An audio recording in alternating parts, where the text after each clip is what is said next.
επεισόδιο 5 από τα 5. Θα ασχοληθούμε λοιπόν εδώ με την ιστορία της μοτοσικλέτας στην Ιαπωνία.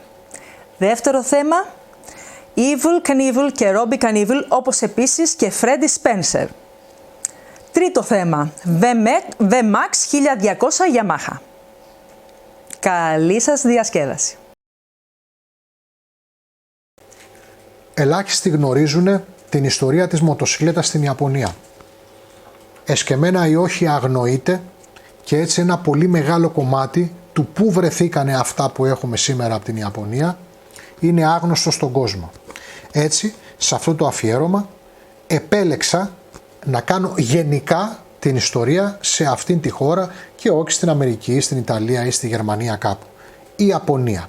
Ένας λαός ψαράδικος, ένας λαός χωρίς τεχνολογική υπεροχή, παλιά, ένας λαός πιστός αλλά όχι με εφευρήματα στο κεφάλι, δεν είναι ένας λαός κατασκευαστής όπως οι Κινέζοι. Δεν έχουν κάνει κανένα συνοικό τείχος, δεν έχουν κάνει τίποτα το ιδιαίτερο. Όμως το 1896 μια Hildebrand μοτοσικλέτα ήταν η πρώτη μοτοσικλέτα που έφτασε στην Ιαπωνία, που φορούσαν ακόμα κιμονό και είχαν γκέισες. Το 1907 η προσπάθεια τότε των Ιαπώνων να εκευρωπαϊστούν, να γίνουν Αμερικάνοι, να γίνουν κάτι άλλο, έφερε εισαγωγή Triumph μοτοποδηλάτων. Δηλαδή ποδηλατάκια απλά, τα οποία κρεμόταν ένας κινητήρας πάνω και τα λέγαμε μοτοποδήλατα. Ήταν και μοτοποδήλατα. Το 1909 εισήχθηκαν κυρίως αγγλικές, γερμανικές και αμερικάνικες, συγκεκριμένα Indian, τετρακύλινδρες, όχι V2, μοτοσικλέτες. Ενώ την ίδια εποχή στο Τόκιο και στο Κιώτο άρχισαν να εμφανίζονται οι πρώτες βιοτεχνίες, οι οποίες ουσιαστικά παράγγελναν μοτέρ από την Ευρώπη ή από την Αμερική και τα κρεμούσανε όπως ήθιστο τότε σε δικά τους πλαίσια ποδηλατικά. Μην φανταστείτε, ακόμα και μια μεγάλη μηχανή τώρα το 1909 ήταν ποδήλατο με ένα μοτέρ να κρέμεται από πάνω. Μέχρι τότε έχουν και αγώνες στην Ιαπωνία με μοτοσικλέτες, οι οποίες όμως μπαίνουν μαζί με τους αγώνες ποδηλάτου. Αυτό παλαιότερα, όχι το 1909, συνέβαινε και σε άλλες χώρες, αλλά στην Ιαπωνία κράτησε μέχρι το 1913, όπου για πρώτη φορά αποσυνδέθηκε το ποδήλατο και η μοτοσικλέτα. Και ήταν και πολύ λογικό, γιατί όπως είπαμε οι πρώτες μοτοσικλέτες ήταν κάποια ποδήλατα με κρεμασμένα μοτέρα πάνω. Το 1913 η Μιάτα, να τη θυμάστε τη Μιάτα, Μιάτα. Το λέμε συχνά και δεν ξέρουμε τι είναι τα Μιάτα. Μιάτα. Λέμε αυτό το αυτοκίνητο είναι Μιάτα. Έτσι. Η Μιάτα λοιπόν το 1913 κατασκευάζει την πρώτη Ιαπωνέζικη μοτοσικλέτα. Το 1913 κατασκευάζει. Πρόκειται για ένα δίχρονο μονοκύλινδρο, το οποίο παρήγαγε 3,5 άλογα και το όνομα του μοντέλου ήταν Ασάχι. Όπου Ασάχι σημαίνει ηλιοβασίλεμα. Άρα η πρώτη Ιαπωνική μοτοσικλέτα φτιάχτηκε το 1913 και ήταν η Μιάτα Ασάχι.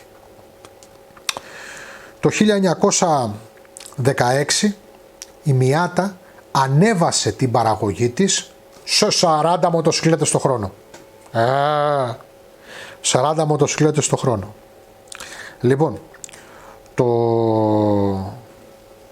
το 1915 αρχίζει και ανεβαίνει το άθλημα της μοτοσικλέτας, λέμε τώρα, τότε, και πηγαίνουν και κάνουν αγώνες για πρώτη φορά στο Τόκιο, στο υποδρόμιο της Μεγκούρο.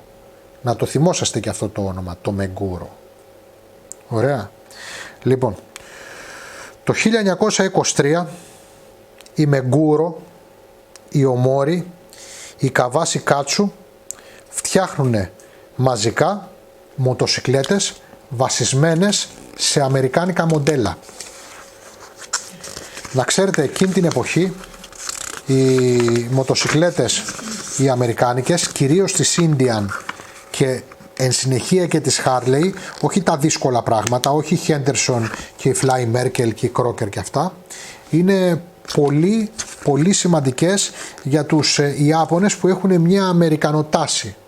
Να σας θυμίσω ότι υπάρχουν και αντίστοιχες ταινίες που δείχνουν τον αμερικανισμό των Ιαπωνικών στρατών κλπ. Έχουν την τάση αυτή οι Ιάπωνες. Ειδικά κατά τον Πρώτο Παγκόσμιο Πόλεμο ευεργετούνται από τους Αμερικάνους και είναι εχθροί των Γερμανών που υπάρχουν κάπου εκεί στο Βιετνάμ κλπ. Έτσι, λοιπόν, αυτή η συνεργασία ανάμεσα στους Ιάπωνες και τους Αμερικάνους δεν τα κλέψαν τα μηχανάκια οι Ιάπωνες, τα αντιγράψανε νόμιμα και πληρωμένα. Συνεχίστηκε, ώσπου στο Β' Παγκόσμιο Πόλεμο παρήγαγαν 3.000 μοτοσικλέτες για τον πόλεμο, έτσι, και ουσιαστικά είναι ένα μηχανάκι 750 κυβικών, απομίμηση του αντίστοιχου Harley, του WLA, το οποίο ήταν στον πόλεμο. Γι' αυτό πολλές φορές όταν βλέπετε η ιαπωνική μοτοσικλέτα στο Β' Παγκόσμιο Πόλεμο θυμίζει πολύ έντονα Harley, γιατί ουσιαστικά είναι ένα αντίγραφο, νόμιμο μεν, αλλά αντίγραφο. Λοιπόν, φυσικά μετά τον πόλεμο, μετά το Β' Παγκόσμιο Πόλεμο, η Ιαπωνία έχει πλήρως ερημωθεί. Η Χιροσίμα που έχει βιομηχανία μοτοσικλέτας έχει ισοπεδωθεί. Ο ηττημένος φυσικά δεν έχει δικαίωμα λόγου ποτέ και έτσι η βιομηχανία μοτοσικλετών της Ιαπωνίας είναι σχεδόν στο μηδέν. Λέω σχεδόν στο μηδέν γιατί παραδείγματος χάρη έχει επιβιώσει μία εταιρεία τουλάχιστον, η Meguro. Θα τη δούμε στη συνέχεια. Λοιπόν, οι Ιάπωνες αρχίζουν να σκέφτονται τι θα κάνουν. Σημαντικός είναι ο Ιοσοϊχίρο Χόντα με τον συνέτερό του που αποφασίζει να μπει στο χώρο των μοτοσικλετών, μια και προηγείται στην αυτοκίνηση. Είναι δηλαδή ένας άνθρωπος ο οποίος δουλεύει για την Toyota, είναι μια εταιρεία η Honda που δουλεύει για την Toyota. Έχει λοιπόν μια ιδέα και θέλει να πάει να δει στους άλλους κατατρεγμένους από το Β' Παγκόσμιο Πόλεμο να δει τι κάνουν. Και αποφασίζει να πάει στην καρδιά του ηττημένου, να πάει στη Γερμανία. Βλέπει λοιπόν εκεί πέρα τη Φλωρέτα και του εγείρει τη φαντασία. Θέλει να φτιάξει κάτι ακριβώς ίδιο. Κάνει κάτι αποτυχίες εκεί πέρα και σε μια έρευνα που κάνει υπολογίζει ότι υπάρχουν αρκετές χιλιάδες καφενεία, soda shops λέγονται εκεί πέρα, καφενεία στην Ιαπωνία. Οπότε όλα αυτά τα καφενεία θα θέλουν ένα απλό και φτηνό μηχανάκι για να μπορούν να μεταφέρουν τους καφέδες, τις πορτοκαλάδες, όλα αυτά που πουλάνε. Άρα το μηχανάκι θα πρέπει να οδηγείται αποκλειστικά με το ένα χέρι σε κάθε επίπεδο, να είναι εξαιρετικά απλό για να μπορεί να το επισκευάζει ο ίδιος ο ιδιοκτήτης στο ξεχασμένο χωριό της Ιαπωνίας που δεν υπάρχει συνεργείο και ταυτοχρόνως θα πρέπει να είναι εξαιρετικά φτηνό. Άρα θα πρέπει το μηχανάκι να κατασκευαστεί με τον πιο απλό φτωχό τρόπο από scrap. Έτσι λοιπόν έχει την ιδέα να φτιάξει το Honda Cup. Το Honda Cup είναι το πλέον πουλημένο μηχανάκι του 20ου αιώνα. Είναι icon για τον 20ο αιώνα. Παντού υπάρχει ένα Honda Cup. Εκατομμύρια Honda Cup. Η πραγματικότητα λοιπόν όσο αφορά το Honda Cup που κατασκευάζεται το 1958 από scrap και με μια κεντρική σωλήνα υδραυλικού όπως ξέρετε, είναι ότι από το 1961 και μετά κανένα παπάκι δεν είναι ιαπωνέζικο. Το 1961 μεταφέρει, φτιάχνει τα μηχανάκια του, ευρύνει την γκάμα, προχωράει από τα παπάκια και φτιάχνει τα παπάκια στην Ταϊβάν. Δηλαδή στους καπιταλιστές Κινέζους οι οποίοι έχουν χάσει τον εμφύλιο και έχουν βρεθεί στην Ταϊβάν, συγκεκριμένα στη ΣΥΝ. Από εκεί και πέρα, ό,τι χώρα μπορείτε να φανταστείτε, από το Βέλγιο μέχρι την Ινδονησία, τις Φιλιππίνες, τη Μαλαισία, την Ταϊλάνδη, την Ινδία, νομίζω και την Κολομβία και τη Βραζιλία κλπ. Έχουν φτιαχτεί παπάκια. Τα τελευταία παπάκια που φτιαχτήκαν στην Ιαπωνία είναι του 1961. Από το 1946 λοιπόν που ιδρύθηκε επί της ουσίας η Honda, το 1955 θα περάσει στις μοτοσικλέτες και μετά από κάποιες αποτυχίες θα καταφέρει να δώσει στο λαό το 1958 το παπί και να ανεβάσει πάρα πολύ, να εκτινάξει ουσιαστικά την ιαπωνική παραγωγή. Το 1951 η ιαπωνική παραγωγή, που είναι πολύ κοντά στον πόλεμο, έχει φτάσει στις 300.000 περίπου μονάδες. Έτσι. Θυμηθείτε ότι πριν λέγαμε μοιάτα 40 μηχανάκια το χρόνο, έτσι. Και από το 1951 ως το 1960 έχουν εκτιναχτεί στα 1.349.000 κομμάτια τα ιαπωνικά, έτσι. Λοιπόν, αρκετές εταιρείες προσπαθούν να κάνουν το κάτι παραπάνω. Κοντά στη Honda είναι και η Mitsubishi, φυσικά, η Meguro, η Tohatsu, η Bridgestone. Εταιρείες που δεν φτιάχναν ούτε εξολέμπια ούτε λάστιχα τότε, μηχανάκια φτιάχνανε. Η Bridgestone είχε και μια μεγάλη επιτυχία το Mach, έτσι, πολύ γνωστό μηχανάκι. Η Tohatsu έφτιαξε και πολλά μηχανάκια για λογαριασμό της Honda, τα χρόνια που η Honda δεν μπορούσε. Το 1954 θα προσπαθήσει να μπει στους αγώνες η Honda, στο TT, τερμάτισε. Μετά είχε παραπάνω τερματισμούς και σιγά σιγά, όπως ξέρετε ιστορικά, έρχεται η εποχή της, αλλά δεν έχει καμία σημασία αυτό, γιατί θα πρέπει να συνεχίσουμε με τη βάση της μοτοσικλέτας. Σήμερα λοιπόν, εκτός από τη Honda, έχουμε άλλες 3 ιαπωνικές εταιρείες. Η Honda ήταν η νεότερη και η πιο, στο πούμε, καθαρή εταιρεία μοτοσικλέτας. Το τεράστιο χαρτί της Ιαπωνίας και γενικά της ιαπωνικής βιομηχανίας, εκτός από τη Honda, είναι φυσικά και η Kawasaki.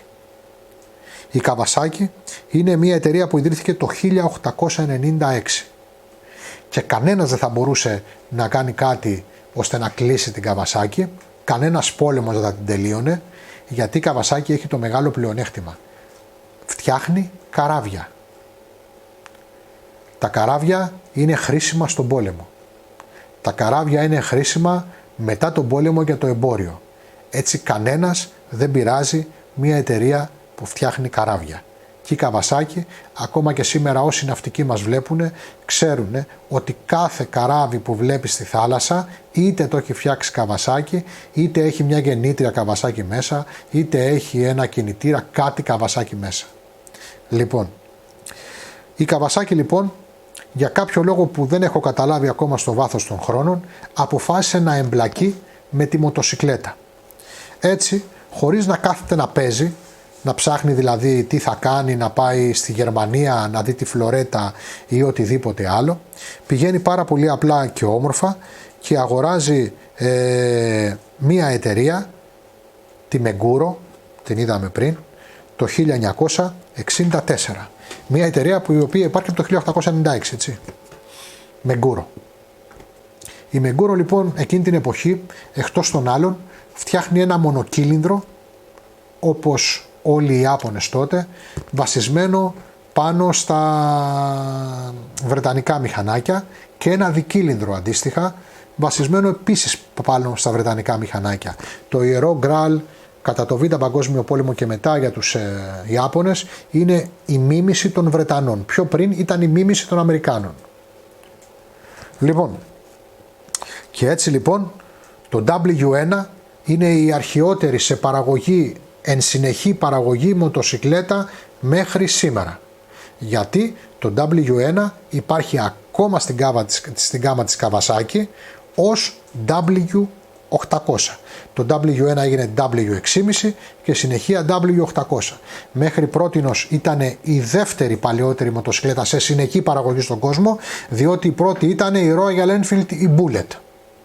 Ενώ η Royal Enfield αποφάσισε για λόγο που πάλι δεν ξέρω να σταματήσει το Bullet και να το κάνει, ξέρω εγώ, Hunter και οτιδήποτε άλλο και Classic κλπ.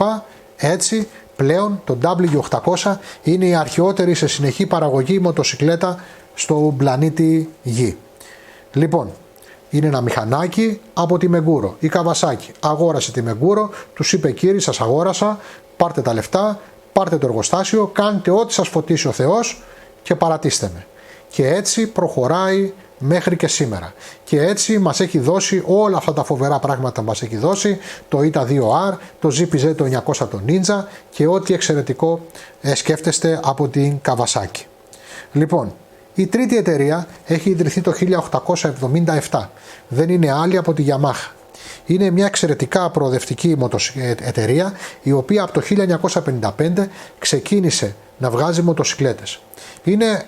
Είναι η εταιρεία από τις 4 που με τον πιο αισχρό τρόπο μιμήθηκε τους Άγγλους, δηλαδή μέχρι κλοπής. Δηλαδή η ανάρτηση σαν να βλέπεις Vincent, κινητήρες όλοι τρικύλινδροι, δικύλινδροι, τελείως εγγλέζικοι, όλα αγγλικά. Επίσης μεγάλη αναξιοπιστία στα ηλεκτρικά, όλα αγγλικά. Παρόλα αυτά η Yamaha είναι μια εταιρεία η οποία από τα μουσικά όργανα και οτιδήποτε άλλο έβγαζε από τα πιάνα, έφτασε στη μηχανολογία, σήμερα ασχολείται με κινητήρες υδρογόνου και προσπαθεί για πάρα πολλά πράγματα, αν και πιστεύω ότι σύντομα τον τομέα των μοτοσυκλετών θα τον αφήσει για να προχωρήσει σε άλλα πιο σημαντικά πράγματα. Η μοτοσυκλέτα σταθμός, όπως αντίστοιχα για τη Honda είναι το Cab, για την Kawasaki είναι το W, η μοτοσυκλέτα σταθμός για τη Yamaha είναι το XT το 500. Γιατί έκατσε συγκυρία. Ήταν το μηχανάκι που έκατσε και βγήκε όταν ξεκίνησε ο αγώνας Paris-Dakar και έτσι έκανε δημοφιλέστατη ανά τον κόσμο αυτή τη μοτοσυκλέτα και τις συνέχειές της. Τέταρτη εταιρεία, ιδρυμένη το 1909, κλωστοϊφαντουργική, είναι η Suzuki. Η Suzuki είναι μια εταιρεία η οποία προσπάθησε πάρα πολύ, αν και κλωστοϊφαντουργική, στον τομέα της αυτοκίνησης. Δηλαδή, σήμερα βγάζει αυτοκίνητα, αλλά η προσπάθειά της να βγάζει αυτοκίνητα έρχεται από το 1930. Αντίθετα, τις μοτοσικλέτες τις έχει ξεκινήσει από το 1952. Η μοτοσικλέτα η οποία θα έλεγα ότι είναι σταθμός για τη Suzuki είναι το δικύλινδρο εν σειρά X5, X7 της δεκαετίας του 70. Γιατί είναι ένα μηχανάκι που άλλαξε τα στάνταρ στον δίχρονο κινητήρα, στους αγώνες και γενικότερα έφερε την Suzuki σε έναν πολύ υψηλό ανταγωνιστικό επίπεδο. Ταυτοχρόνως κυκλοφόρησαν σε χρονικό διάστημα σύντομο τα GSX, τα GS γίναν GSX, τα πράγματα προχωρήσανε. Ουσιαστικά η επίθεση των Ιαπώνων στην ευρωπαϊκή αγορά έγινε με το Honda το CB το 7,5 το 4. Ήτανε μια εξαιρετική μοτοσικλέτα? Όχι, δεν ήτανε. Ήταν όμως μια μοτοσικλέτα αξιοπρεπέστατη σε μια εξαιρετική τιμή. Και εν συνεχεία ήρθε το Kawasaki το Z, που ήταν μια μοτοσικλέτα σε εξίσου καλή τιμή και πολύ γρήγορη και πολύ καλύτερη. Λοιπόν, και προσέξτε τώρα εδώ πέρα τι γίνεται.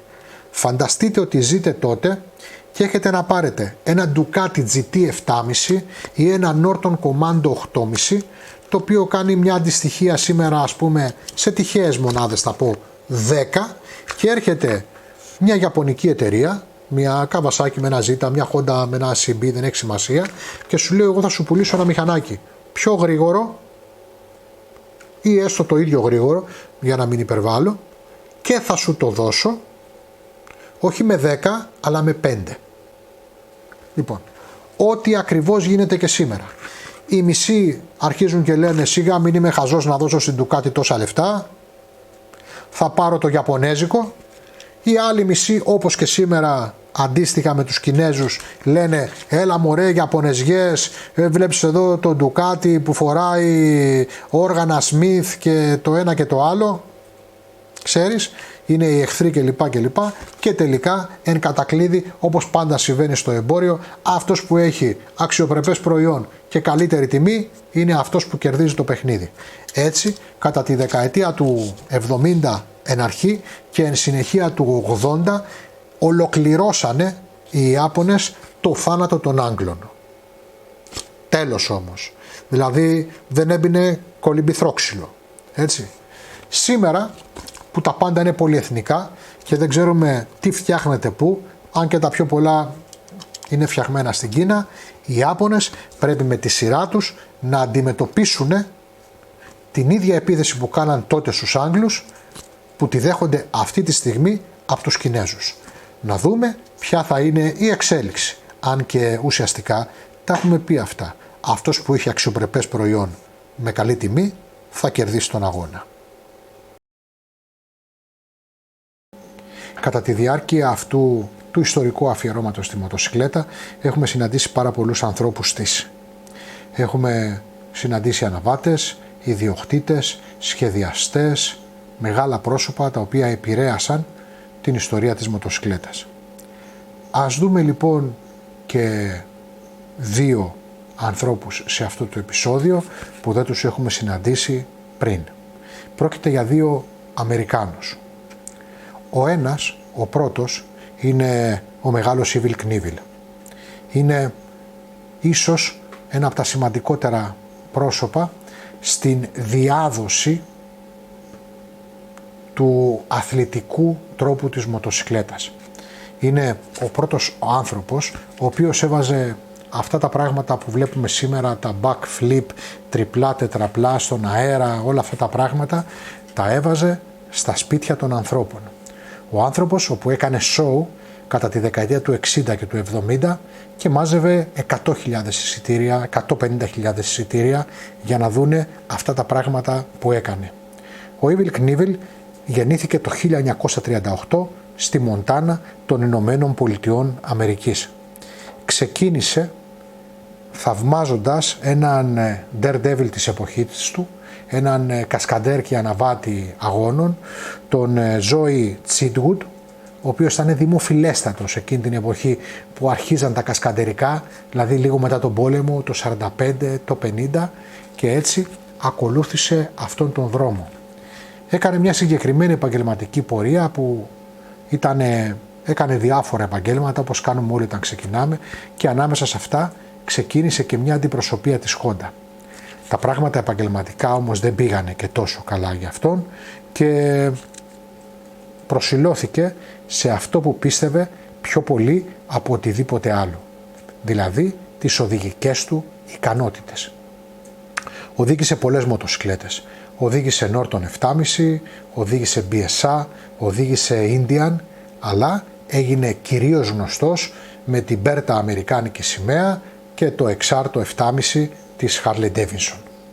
Ένας αναβάτης όπου μόνο τα διαφημιστικά σχετικά με αυτόν, δηλαδή παιχνίδια, μπρελόκ, κούπες, ποτήρια, πιάτα, οτιδήποτε μπορείτε να φανταστείτε, έφεραν εκατομμύρια των εκατομμυρίων δολάρια. Δηλαδή κάτι αντίστοιχο με τον σημερινό Βαλεντίνο Ρώση, όπου τα διαφημιστικά του με το νούμερο 46 και το Doctor κλπ. Υπάρχουν παντού. Όπως λοιπόν δημοφιλής κατά τις δεκαετίες 2000-2010 ήταν αυτός ο υπέροχος Ιταλός οδηγός ο Βαλεντίνο Ρώση, κατά την ίδια φιλοσοφία δημοφιλέστατος και φοβερά εμπορικός ήταν κατά τις δεκαετίες του 60 και του 70 αλλά και του 80 ο Evel Knievel. Αλλά δεν ήταν οδηγός αγώνων, ήταν ένας άνθρωπος που ειδικευότανε στο να σπάει τα κόκαλά του. Αν θυμάμαι καλά, το λέω από μνήμης, δεν το έχω γράψει, έχει σπάσει 700 κόκαλα.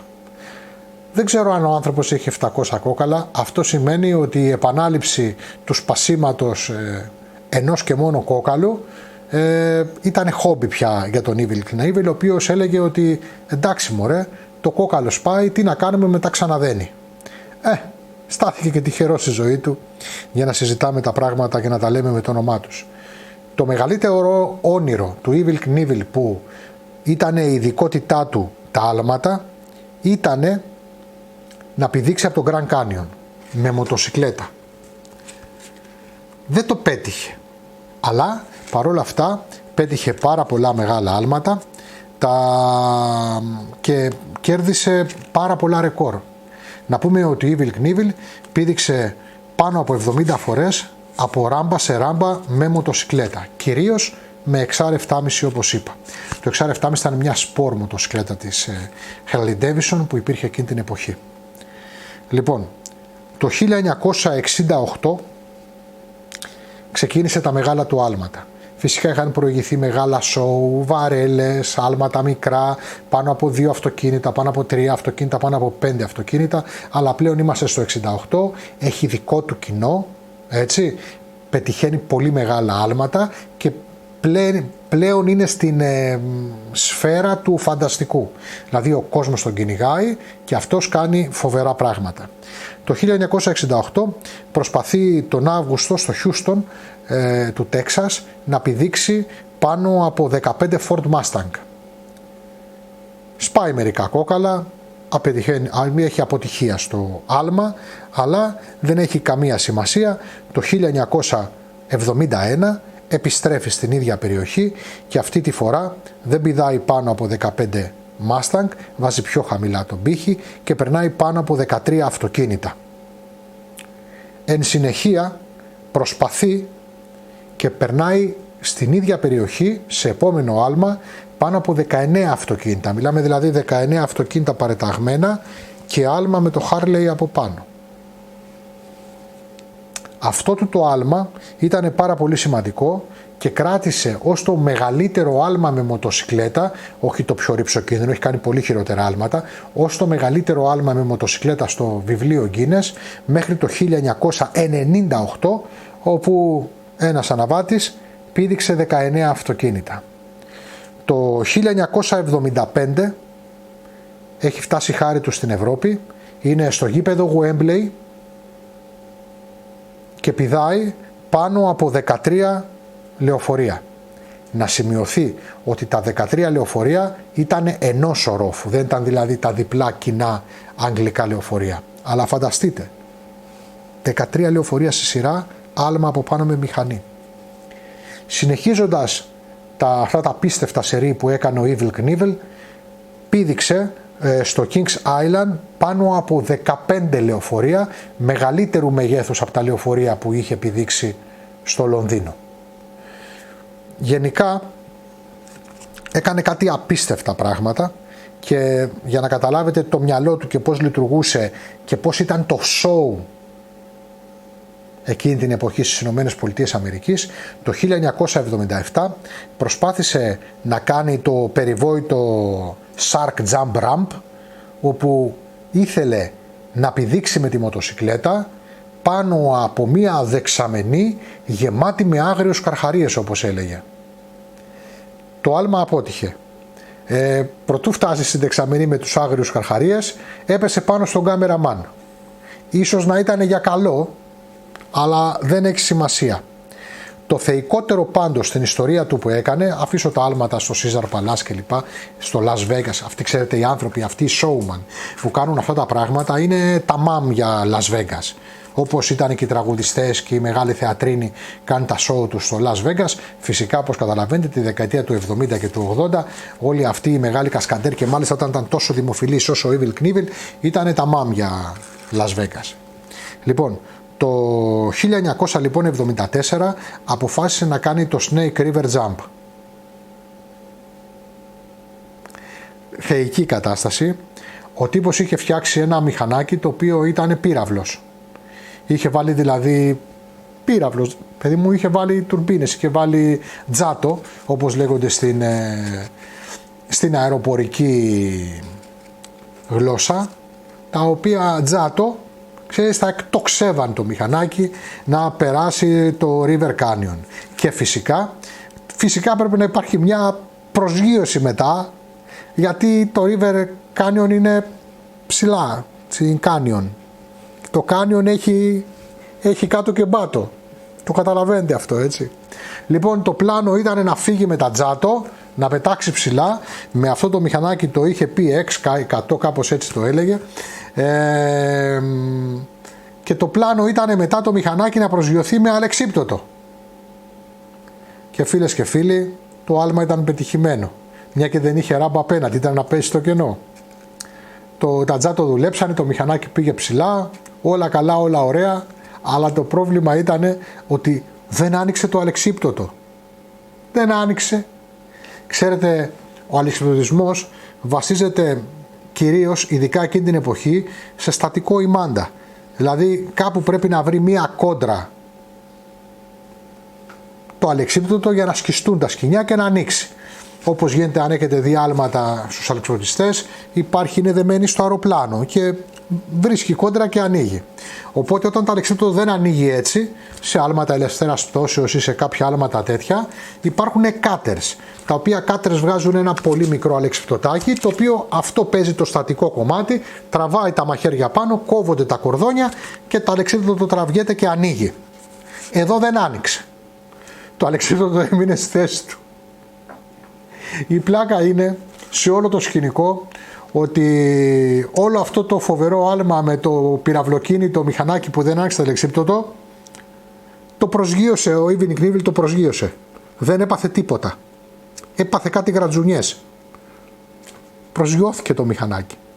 Λοιπόν, αυτό ίσως είναι ένα από τα σημαντικότερα επιτεύγματα τα οποία έκανε ο Evel Knievel στην ιστορία του, όπου έγραψε πάρα πολλά ρεκόρ Guinness και έγινε είδωλο.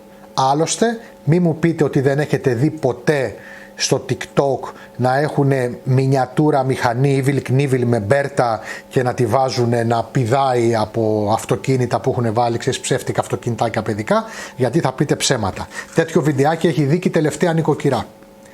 Όμως ο Evel Knievel δεν τελειώνει εκεί πέρα. Διότι μπορεί να μας άφησε χρόνο στο 2007, αλλά το 1966 γέννησε τον Robbie. Ο Robbie Knievel λοιπόν ήταν ένας εξίσου πολύ μεγάλος αναβάτης, ένας εξίσου πολύ μεγάλος κασκαντέρ όπως ο πατέρας του, αλλά με τελείως διαφορετική κουλτούρα. Ο Robbie συνήθιζε να κάνει τα πράγματα που έκανε ο πατέρας του, αυτά τα φοβερά και τρομερά άλματα, όλα αυτά τα show τα απίστευτα, και να συνεχίζει πραγματικά πολύ επιτυχημένα το όνομα του πατέρα του, αλλά με άλλη κουλτούρα. Τα μηχανάκια του πια δεν ήταν XR7,5, ήταν μοτοκρός σύγχρονα μηχανάκια της δεκαετίας του 80 και του 90. Άλλωστε αυτά τα μηχανάκια βοηθούσαν πολύ παραπάνω από ένα XR7,5.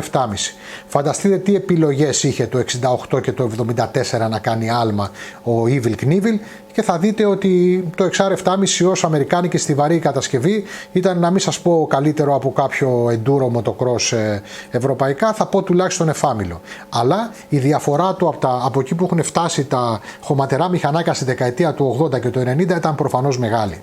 Έτσι ο Robbie Knievel έχει μπει σε μια διαδικασία και κάνει άλματα με σύγχρονα μηχανάκια.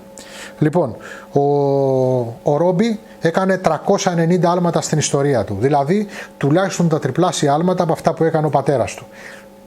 Βέβαια το όνομά του δεν έμεινε το ίδιο γιατί δεν ήταν πρωτοπόρος, αλλά αυτό δεν σημαίνει ότι ήταν υποδιέστερος, γιατί τα 340 άλματα που έκανε του δώσαν 20 ρεκόρ Guinness. Και επίσης κατάφερε να πετύχει αυτό που δεν κατάφερε ποτέ ο πατέρας του. Το περιβόητο άλμα στο Grand Canyon, από βράχο σε βράχο. Είναι το πιο επικίνδυνο πράγμα το οποίο έκανε ποτέ οποιοσδήποτε με μοτοσικλέτα. Το Grand Canyon Jump του Robbie Knievel. Αυτή η τεράστια δυναστεία, αυτή η μεγάλη οικογένεια αναβατών στις Ηνωμένες Πολιτείες Αμερικής από τη Μοντάνα, που μπορεί να συγκριθεί μόνο με τους Ιρλανδούς της οικογένειας Dunlop. Το Joe, το Michael, το Robert και όλους αυτούς τους επίσης γίγαντες αναβάτες. Λοιπόν, αυτοί ήταν ο Evel και ο Robbie Knievel. Αλλά το ταξίδι μας στις Ηνωμένες Πολιτείες Αμερικής δεν θα σταματήσει εδώ. Ένας αναβάτης ο οποίος έμελε να αλλάξει το ρου της ιστορίας της Honda ήταν ο Freddie Spencer. Το Freddie Spencer πολλοί από εσάς τον έχετε δει. Έχει έρθει αρκετές φορές στις αίρες, είναι πάντα παρόν στο Isle of Man και είναι ένας άνθρωπος ο οποίος πραγματικά αγαπάει πάρα πολύ την μοτοσικλέτα. Ο Freddie Spencer όμως, σαν αναβάτης, δεν έχει αυτά τα οποία θα περίμενε κανείς σε περγαμηνές. Δηλαδή, Τα πρωταθλήματά του είναι περιορισμένα, γιατί και η διάρκεια που αγωνίστηκε επαγγελματικά ήταν περιορισμένη. Έχει πάρει μόλις 3 πρωταθλήματα. Το 1983 και το 1985 στα 500 κυβικά, παγκόσμιο πρωτάθλημα φυσικά, και το 1985 στα 250 κυβικά, παγκόσμιο. Αυτό σημαίνει ουσιαστικά ότι η διάρκεια της θητείας του στο παγκόσμιο πρωτάθλημα ταχύτητας ήταν μόλις 3-4 χρόνια. Αυτό είναι όλο. Σε αυτά τα 3-4 χρόνια πήρε 72 κινήσεις και πέτυχε 27 νίκες και ανέβηκε 59 φορές στο πόντιουμ. Δηλαδή σημαίνει ότι ουσιαστικά στις 70 φορές, στις 60 φορές ήταν στους διακριθέντες. Ξεκίνησε φυσικά όπως όλοι οι Αμερικάνοι από τα flat track, sized ways κλπ. Και έγινε αρχικά γνωστός από το Αμερικάνικο πρωτάθλημα Superbikes. Το Αμερικάνικο πρωτάθλημα Superbikes, το οποίο εξελίχθηκε αργότερα σε παγκόσμιο πρωτάθλημα Superbikes και ανέδειξε αργότερα την Ducati και σήμερα δεν είναι τίποτα γιατί είναι άλλη μία λίγα της Dorna, ήταν πολύ σημαντικό πρωτάθλημα. Τα μηχανάκια εκεί πέρα, ειδικά οι Ιάπωνες, κυριολεκτικά κονταροχτυπιούταν. Οι μεγάλοι αναβάτες, όλοι αυτοί που θα δείτε στο παγκόσμιο πρωτάθλημα ταχύτητας, αργότερα από τις Ηνωμένες Πολιτείες, ο Έντι Λόσον, ο Ρέινι, ο Ρόμπερτς, ο Σπένσερ, ο Σβάτζ, όλοι αυτοί οι αθλητές έχουν ξεκινήσει από το ευρωπαϊκό πρωτάθλημα, από το αμερικανικό πρωτάθλημα Superbikes. Όλα τα μηχανάκια που αγαπήσατε στη δεκαετία του 80, αυτά τα ZPZ, τα Boldor, τα Katana, τα GSX, όλα αυτά τα μηχανάκια ξεκίνησαν από το αμερικάνικο πρωτάθλημα Superbikes. Εκείνη την εποχή λοιπόν, στις αρχές της δεκαετίας του 80, προφανέστατα ο Έντι Λόσον με ZPZ, Z αν θέλετε για την Αμερική, Kawasaki, και εν συνεχεία ο Ρέινι με ZPZ, πάλι Z αν θέλετε για τις Ηνωμένες Πολιτείες, αλλά αυτή τη φορά καρχαρία, με το φεριγκάκι δηλαδή, δίναν και παίρναν και κερδίζαν τα παγκόσμια πρωταθλήματα. Το αντίπαλο δέος, το οποίο ήταν και ο μοναδικός που κόντραρε τα ZPZ, όχι με επιτυχία βέβαια, αλλά στάθηκε απέναντί τους, ήταν ο Φρέντι Σπένσερ με Boldor CB900. Έτσι και το μηχανάκι είδε κάτι στις πωλήσεις. Προφανώς δεν ήταν πιο γρήγορα από τα ZPZ, προφανώς δεν ήταν καλύτερο, ήταν όμως όμορφο μηχανάκι, το πήγε καλά ο Σπένσερ και προχώρησε στις πωλήσεις. Και έτσι σήμερα λέμε είναι Boldor. Όπου το Boldor, να σημειώσουμε ότι είναι αγώνας 24 ωρών στην Ευρώπη. Δηλαδή τα μηχανάκια τρέχουν σε βάρδιες, Boldor, όπως το Le Mans και ούτω καθεξής. Λοιπόν, και προχωράμε. Θα μου πείτε, αυτή είναι όλη η συνεισφορά του Spencer στη Honda, οι δεύτερες θέσεις με τον Boldor? Εννοείται πως δεν θέλουμε καν να συζητήσουμε γι' αυτό, απλά επειδή μου αρέσει να βάζω περιφερειακά θέματα για να βλέπετε και πράγματα γύρω από το κυρίως θέμα, γι' αυτό το είπαμε. Η μεγάλη προσφορά του Spencer είναι ότι τερματίζει την κυριαρχία των Suzuki στο παγκόσμιο πρωτάθλημα ταχύτητας. Οι αίτητοι αθλητές Μπάρι Σιν, Μάρκο Λουκινέλη και όλοι αυτοί οι γίγαντες που παρουσίασε στα τέλη της δεκαετίας του 70 και τις αρχές της δεκαετίας του 80 η Suzuki στο παγκόσμιο πρωτάθλημα ταχύτητας, τερμάτισαν με την εμφάνιση του Φρέντι Σπένσερ. Ο Fast Freddy κέρδισε μετά τον Ουτσίνι που πήρε το 82 το πρωτάθλημα για τη Suzuki, το 83 τα 500 κυβικά, όχι πλέον για το RG αλλά για το NS το 500. Αυτό το τετρακύλινδρο δίχρονο μηχανάκι της Honda. Και όχι, ποτέ δεν υπήρχε πολιτική έκδοση. Το NS το 500 εν αντιθέσει με το RG δεν είχε ποτέ έκδοση για τους πολίτες. Ήταν αποκλειστικά αγωνιστική μοτοσυκλέτα. Και προσέξτε τώρα τι έκανε. Έκανε κάτι μοναδικό εν συνεχεία. Εκεί που ξαφνικά όλοι μιλούσαν για Suzuki και έκανε και το promotion της η Suzuki έξω από το παγκόσμιο πρωτάθλημα, έβγαλε τα RG, έκανε όλα αυτά τα πράγματα, τους τελειώνει ο Spencer και όχι μόνο αυτό, το 1985 κάνει το απίστευτο. Παίρνει ταυτόχρονα παγκόσμιο πρωτάθλημα στις δύο βασικές κατηγορίες, στα 500 κυβικά και στα 250 κυβικά. Κατεβαίνει από το NS το 250, ανεβαίνει στο NS το 500 και παίρνει παγκόσμιο πρωτάθλημα και για τις δύο κατηγορίες. Εκείνη την εποχή οι κατηγορίες που τρέχανε το 85 ήταν τρεις, 125, 250, 500. Δεν υπήρχαν τα 50, δεν υπήρχαν τα 350. Ήταν τρεις οι κατηγορίες. Οπότε άμα του είχαν δώσει και ένα NS 125 μπορεί να έπαιρνε και τα 125. Αυτό ήταν ένα απίστευτο πράγμα, γιατί έχουμε ξανά αναβάτες που έχουν κερδίσει σε μία χρονιά δύο κατηγορίες, παλαιότερα, μεγάλους, Φίλιπ Ριντ, Σούρτις και τέτοια πράγματα, αλλά όλοι αυτοί δεν ήταν ο αγώνας στο καπάκι ο ένας μετά τον άλλο, δηλαδή ξεκαβαλάω το ένα μηχανάκι, καβαλάω το άλλο μηχανάκι, υπήρχε χρόνος. Αυτό που έκανε λοιπόν ο Φρέντι Σπένσερ ήταν μοναδικό. Και φυσικά το παρατσούκλι, το nickname Fast Freddy είναι απόλυτα δικαιωματικά δικό του. Το παιδί λοιπόν που γεννήθηκε στη Λουιζιάννα του το 1961 είναι ένας από τους μεγαλύτερους αναβάτες. Πού είναι ο Φρέντι Σπένσερ είναι η ερώτηση, μια και τόσο μεγάλος αναβάτης, να αγαπάει τη μοτοσυκλέτα, μια και σήμερα είναι παντού, στα Isle of Man, παντού πηγαίνει, τρέχει, κάνει ό,τι μπορεί, σαν άνθρωπος μεγάλης ηλικίας πια. Πού ήταν τότε, τι έγινε με τον Φρέντι Σπένσερ? Ο Φρέντι Σπένσερ έπαθε τενοντίτιδα. Έπαθε ένα πρόβλημα από τον συμπλέχτη στο αριστερό του χέρι και δεν μπορούσε πια να πιάσει συμπλέχτη. Αρχικά του δόθηκε ένας χρόνος για να επουλωθεί το τραύμα, ανοίξαν το χέρι του, να φτιάξουν την τενοντίτιδα. Ξέρετε, η τενοντίτιδα είναι, φανταστείτε ότι έχουμε τα νεύρα, είναι κάπως έτσι και μέσα είναι μικρές ίνες, ξεφτίζουν και βγαίνουν έξω και χτυπάνε και πονάνε. Λοιπόν, δεν καταφέραν να το ξεμπλέξουν το χεράκι του Σπένσερ και έτσι δεν κατάφερε να ξανατρέξει. Γίναν διάφορες προσπάθειες, αλλάξαν συμπλέκτες, μπήκαν μαλακοί, αλλάξαν θέση του συμπλέκτη κλπ. Όμως ο Σπένσερ δεν κατάφερε ποτέ ξανά να τρέξει σε επαγγελματικό επίπεδο. Παρόλα αυτά είναι ακόμα μαζί μας στη μοτοσυκλέτα. Και μην ξεχνάτε ότι κάποιοι τυχεροί έχετε το Edition NS 250R της Honda, όπου βγήκε το 1984 προς τιμή του Spencer με τα χρώματα του Spencer. Έτσι, ήταν το δεύτερο το Rothmans με το νούμερο 3 πάνω. Λοιπόν, αυτά από τις Ηνωμένες Πολιτείες Αμερικής. Η κατηγορία των muscle bikes είναι μια κατηγορία η οποία κυρίως πήγε πολύ καλά στις Ηνωμένες Πολιτείες Αμερικής. Παρόλα αυτά, είχαμε muscle bikes και στην Ευρώπη αλλά και στον υπόλοιπο κόσμο.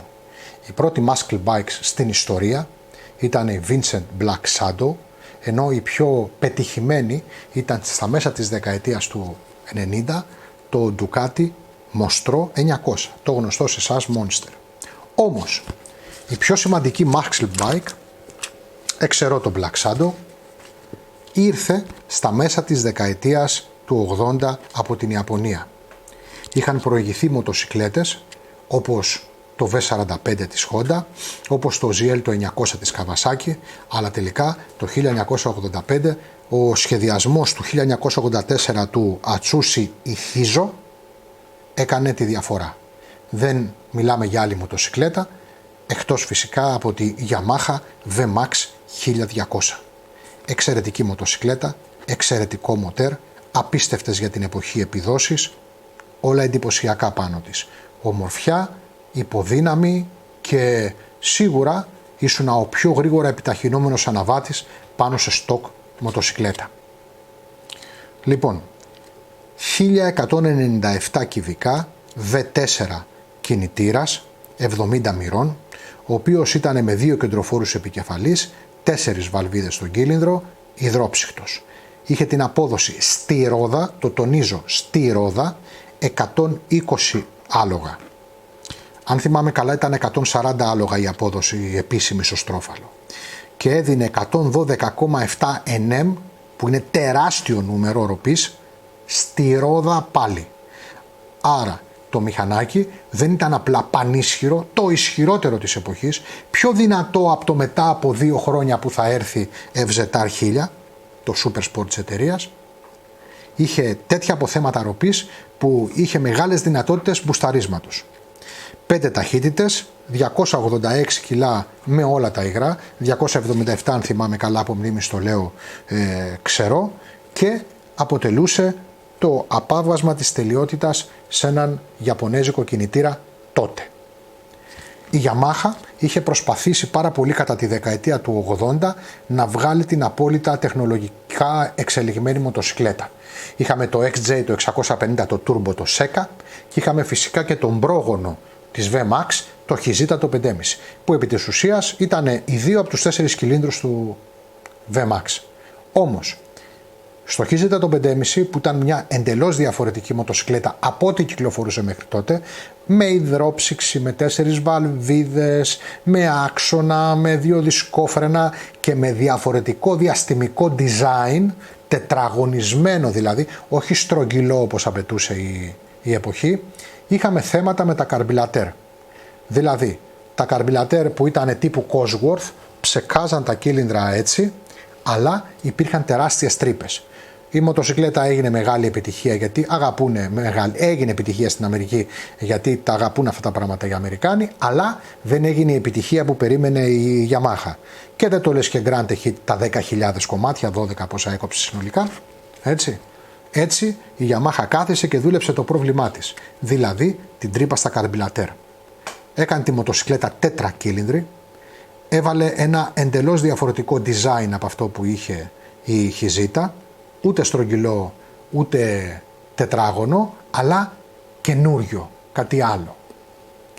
Και το σημαντικότερο, στα καρμπιλατέρ της, όπου είχε 4 35 μικούνια, έβαλε ανά 2 κυλίνδρους, που ήταν τα καρμπιλατέρ ήταν στη μέση της γωνίας και τα 4. Δεν ήταν ούτε δεξιά ούτε αριστερά, ήταν στη μέση. Ήταν ανάμεσα στους κυλίνδρους, όπως ακριβώς και στο Hizita. Έβαλε ανά 2, ανάμεσα στον 1 και το 2, ανάμεσα στον 3 και στον 4, έβαλε κάτι πεταλούδες που τις ονόμασε V-Boost. Ήτανε κάτι αυλή με μια πεταλούδα μέσα. Αυτό έκανε την όλη διαφορά. Στις 5.750 στροφές το V-Boost άνοιγε και άρχισε να δίνει παραπάνω βενζίνη στα καρμπιλατέρ. Τελικά το V-Boost ολοκλήρωνε στις 8.000 στροφές δίνοντας όση βενζίνη είχε και φυσικά κάνοντας τον αναβάτη της VMAX να χαμογελάει και να βλέπει με υπεροψία τους αναβάτες ακόμα και πολύ ακριβών super sport μοτοσικλετών. Η Yamaha VMAX ήταν μια μοτοσικλέτα φυσικά που ειδικά με τα φρένα της εποχής ήταν λίγο θεωρητικό να φρενάρει. Ένεκα του όλου στη σήματός της ήταν λίγο θεωρητικό να στρίψει, αλλά επιτάχυνε πολύ, μπουσταρίστηκε πάρα πολύ από τους διάφορους ειδικούς, έτρεξε πάρα πολλούς αγώνες και είναι μια iconic μοτοσικλέτα της δεκαετίας του 80 που δεν ξέρω κανέναν να έχει πει ποτέ εμένα δεν μου αρέσει η VMAX 1200.